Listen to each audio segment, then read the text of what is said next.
Hello everyone, स्वागत है आपका अपनी यूट्यूब चैनल करियर पर। आपको पता है, आपने थंबनेल में देख रखा होगा, हम 500 मोस्ट ईडियम फ्रेज पढ़ने वाले हैं इंग्लिश के, जिसकी आज पहली क्लास है। इसमें हम जानेंगे ईडियम फ्रेज को कैसे तैयार करते हैं और किस तरीके के क्वेश्चन आपके पेपर में आते हैं। इस चीज़ पर सारी बातें होंगी। ठीक है, तो आज पहली क्लास है, इनमें 500 मोस्ट इंपोर्टेंट पहले ईडियम फ्रेज, फिर देन उसके बाद वन वर्ड और एंटोनिम सिनोनिम यानी वोकेबलरी हम यहाँ पे आपको कंप्लीट कराएंगे। ठीक है, चलिए ज़्यादा टाइम खराब नहीं करेंगे।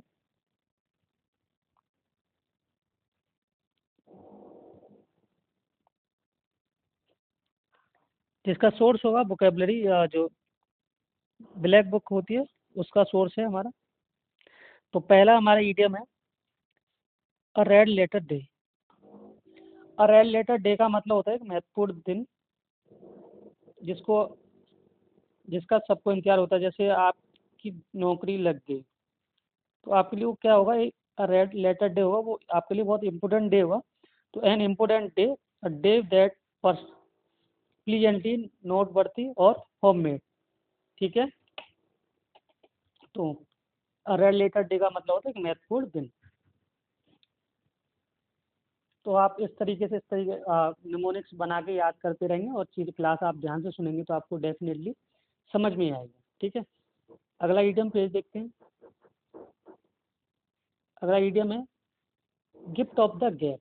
गिफ्ट ऑफ द गैप का मतलब होता है किसी इंसान के पास, देखो भले ही कम पढ़ा लिखा हो लेकिन उसके पास बोलने की कला होती है, तो वो अपने आप को इसको बोलते हैं एक इंग्लिश में ability to speak eloquently and talk well, यानी कि बहुत अच्छे से बात करना। भले ही पढ़ा लिखा नहीं है लेकिन उसके बोल बात करने का तरीका बहुत अच्छा होता है, उसको बोलते हैं गिफ्ट ऑफ द गैप। ठीक है, चलिए अगला इडियम देखते हैं। अगला इडियम है वाइल्ड गूज चेज। और वाइल्ड गूज चेज का मतलब होता है फुटाइल सर्च। इसका मतलब होता है कि आपको पता है कि वो आपकी नहीं होने वाली, फिर भी आप उसके पीछे लगे पड़े हो कि नहीं काश वो मेरी हो जाए। तो इस तरीके की चीज़ें नहीं होती हैं, आपको पहले ही समझ में आने जानी चाहिए। कोई इंसान आपसे दूर जा रहा है तो उस आस में ना रहे कि वो हमें मिलेगी मिलेगी, लेकिन आप क्या करते हो, अब वाइल्ड गूज चेज करते रहते हो, निरर्थक प्रयास करते रहते हो। जब पता है सामने वाले ने तो आपसे पहले ही बोल दिया कि भाई मेरा पीछा मत करो। ठीक है, ये होता है वाइल्ड गूज चेज। चलिए अगला idiom face the music. Face the music का मतलब होता है अपने किए का परिणाम भुगतना। जब आपको पता है कि आपको बाइक हमेशा धीमी चलानी चाहिए लेकिन आप 100 किलोमीटर पर आवर के स्पीड से चलाओगे तो फिर आपका एक्सीडेंट होगा, फिर आप लटका सा मुँह लेके आओगे, उसको बोलते हैं गेट रेप्रिमाइंड या बी पनिश्ड या एक्सेप्ट द ब्लेम। फिर आप कहते हो ना बाद में, अरे यार मेरे से गलती हो गई, मुझे धीमी बाइक चलानी चाहिए थी। तो इसको बोलते हैं फेस द म्यूजिक। क्या बोलते हैं इसको, फेस द म्यूजिक, अपने किए का परिणाम भुगतना, किए का परिणाम भुगतना। ठीक है, चलिए अगला आइटम देखते हैं हम लोग। अगला इडियम है आपका once in a blue moon. Once in a blue moon का मतलब होता है रेयरली या इनफ्रिक्वेंटली। आप बोलते हो ना कभी कभार, आपको पता है ब्लू मून क्या साल में एक बार होता है, डेली तो नहीं निकलता, तो इसलिए बोलते हैं इसको once in a blue moon. इसका मतलब होता है रेयरली एंड इनफ्रिक्वेंटली, कभी कभार। ठीक है, कभी कभार। जैसे आपको और उसकी मुलाकात कभी कभार ही हो पाती है, अगर आप शहर में एक शहर में नहीं हो तो आपकी मुलाकात कभी कभी होती है, इसी तरीके से आप बोलते हो उसको once in a blue moon.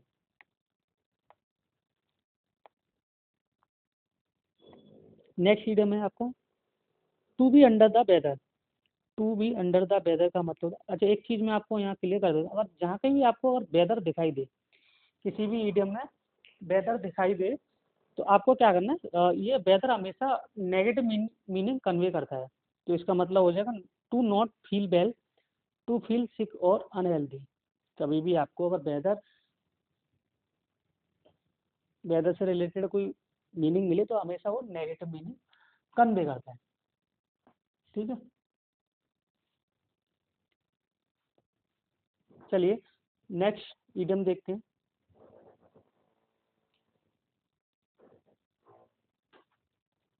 Next video में आपका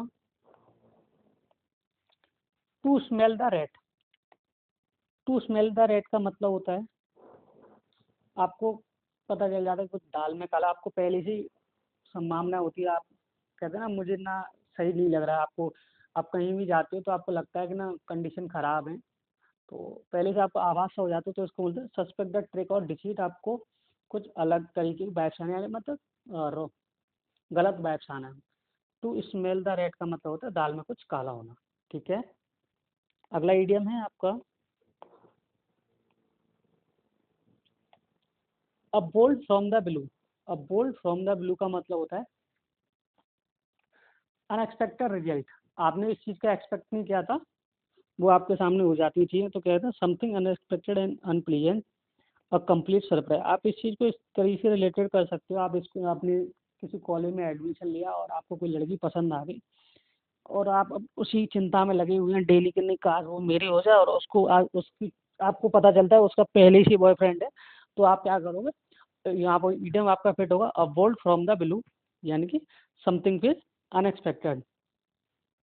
चलिए नेक्स्ट इडियम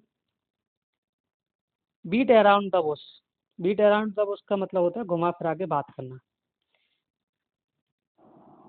आपसे आपका आ गया हाई स्कूल का रिजल्ट और आपके मार्क्स कम आए, तो आप क्या करोगे? घर वाले पूछेंगे आपके मार्क्स कैसे कम आए, तो आप घुमा फिरा के बात करोगे टीचर सही नहीं पढ़ाता था, ये नहीं करता था, लेकिन मेन मुद्दे पे नहीं आएंगे कि हम नहीं सही पढ़े थे। तो बीट अराउंड द उसका मतलब होता है घुमा फिरा के बात करना। ठीक है, next idiom blow one's own trump का मतलब होता है बिलो वंस वन, या इसका मतलब होता है अपने आप की खुद बड़ाई करना। उसे अपने आप को हमेशा सुपीरियर दिखाना होता है, वो करते हैं उसको बोलते हैं बिलो वंस वन ट्रम्प का मतलब praise oneself to boast about achievement, यानी डींगी हाँकना।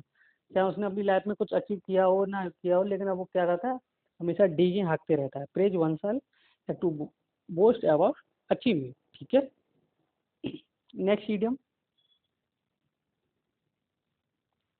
By fits and start. By fits and start का मतलब होता है अनस्टडी या इरेगुलरली। किसी काम की कोई रेगुलरिटी नहीं होती है, कभी आज हुआ तो कभी परसों हुआ, लेकिन रेगुलरिटी नहीं होती है, तो इसको बोलते हैं वाई फिक्स एंड स्टार्ट का मतलब होता है इरेगुलरली, अनियमित रूप से। ठीक है, नॉट कंटिन्यूस। चलिए नेक्स्ट ईडियम देखते हैं। नेक्स्ट ईडियम है by leaps and bound. By leaps and bound का मतलब होता है दिन दूनी रात चौगनी, वेरी क्विकली और रैपिडली। वेरी क्विकली और रैपिडली इसका मतलब होता है दिन दूनी रात चौगनी। समझ में आ रहे हैं आपको? वोकैबलरी को ना इस तरीके से ही पढ़ा जाता है। आपको कोई स्टोरी बना के, अब जैसे वोकैबलरी आप पढ़ने बैठ जाओगे तो आपको हो सकता है टाइम ज़्यादा लगा और भूलने के चांसेस भी ज़्यादा होते हैं। नेक्स्ट इडियम है थ्रू थिक एंड थिन। इसका मतलब होता है इंग्लिश में support under all circumstances and in good and bad time. आपको किसी ने एक चीज़ दे दी कि आपको शाम तक कितना काम करना ही करना, अब उसे नहीं पता आपको आपको क्या टाइम कितना टाइम लगेगा, उसको शाम को अपना टारगेट चाहिए, तो उसको बोलते हैं through thick and thin, support under all circumstances. चाहे सही तरीके से करो चाहे गुड बैड तरीके से करो, तो उसका मतलब होता है थ्रू थिक एंड थिन। ठीक है, नेक्स्ट ईडियम है आपका to turn a deaf ear. To turn a deaf ear का मतलब होता है किसी चीज़ को अनदेखा करना। क्या करना? अनदेखा करना। आप क्लास में पढ़ रहे हो और टीचर आपको पढ़ा रहा है, लेकिन आप उनकी बातों पे ध्यान ही नहीं दे रहे, आप रिया प्रिया उसकी बस सुप्रिया की बात करते रहते हो, तो उसको बोलते हैं to turn turn a deaf ear. इसका मतलब होता है किसी चीज़ का अनदेखा करना, रिफ्यूज करना, रिफ्यूज टू ओबे या पे नो हीड, डिसरिगार्ड। ठीक है, चलिए नेक्स्ट ईडियम देखते हैं। नेक्स्ट ईडियम है आपका at the 11th hour. At the 11th hour का मतलब होता है at the very last moment. At the very last moment यानी कि अंतिम क्षण में। आपको कोई अब तैयारी कर रहे हो, आपका पेपर है 1 महीने के बाद, आप तैयारी करना स्टार्ट कर रहे हो 15 दिन पहले, आपने पहले तो पढ़ा ही नहीं, तो इसको बोलते हैं एट द 11th आवर। इसका मतलब होता है at the very last moment. ठीक है। चलिए नेक्स्ट इडियम है आपका break the ice. Break the ice को हम कैसे याद करेंगे? कल को आप अपने लिए लड़की देख लीजिए शादी के लिए, घर वाले कहते हैं ना कि थोड़ा बहुत लड़के लड़की को टाइम देना चाहिए बात करने के लिए, तो पहले तो वो शर्माते हैं, और हो सकता है आपके साथ ये चीज़ें होंगी जब आपकी शादी होगी, हालांकि मेरी भी नहीं हुई है, तो आप ये ना कमेंट में लिखें कि सर आपको कैसे पता। ठीक है। कि ब्रेक द आइस का मतलब होता है तो पहले बहुत धीमी से बात करते हैं, तो पहले धीमे से बात होंगी, फिर क्या होता है एकदम फैमिलियर हो जाते हैं, घर वाले ही पहचाने ये आजकल इतना क्यों बात हो रही है। तो ये उसी तरीके की कंडीशन होती है ब्रेक द आइस। ठीक है। तो एक बार का यहाँ जोक बता देता हूँ मैं आपको। एक बार एक लड़का लड़की देखने गया था, तो उससे पूछते हैं, लड़की पूछती है आप, हाँ आप कितने बहन भाई हो? तो भैया आपका क्या नाम है? तो लड़का कहता है पहले तो 3 थे लेकिन अब 4 हो गए, क्योंकि आपने मुझे भैया बोल दिया तो अब 4 बहन भाई हो गए। ठीक है। तो इसका मतलब होता है initiate something, start the conversation and the meet someone. Next idiom bury the edge. Bury the edge का मतलब होता है to make peace forget past quarrel, sorry. Bury the edge का मतलब होता है to make peace forget past quarrel. आपको यहाँ पे एक एग्जांपल आपकी एक्स से रिलेटेड मिलेगा। पहले हो गया आपका ब्रेकअप, वो आपको फिर कहीं चौराहे पे दिखी तो आपसे बात करने लग जाती कि चलो कोई आदमी जो हुआ सो हुआ, अभी तो हम फ्रेंड बन के रहते हैं, इस तरीके की कंडीशन, तो इसको बोलते हैं बरीदा एच। पहले ब्रेकअप फिर उसके बाद पैचअप। ठीक है। तो आज की क्लास हम यही समाप्त करेंगे। आपको हो सकता है ज़्यादा मज़ा आया हो, लेकिन ज़्यादा मज़ा लेने की जरूरत नहीं है, आपको सिर्फ याद रखना है, इसलिए मैंने एग्जाम्पल इस तरीके के सेट कर रखे हैं। ठीक है। तो मिलते हैं अगली क्लास में, जब तक अपना ध्यान रखिए। Bye bye, take care.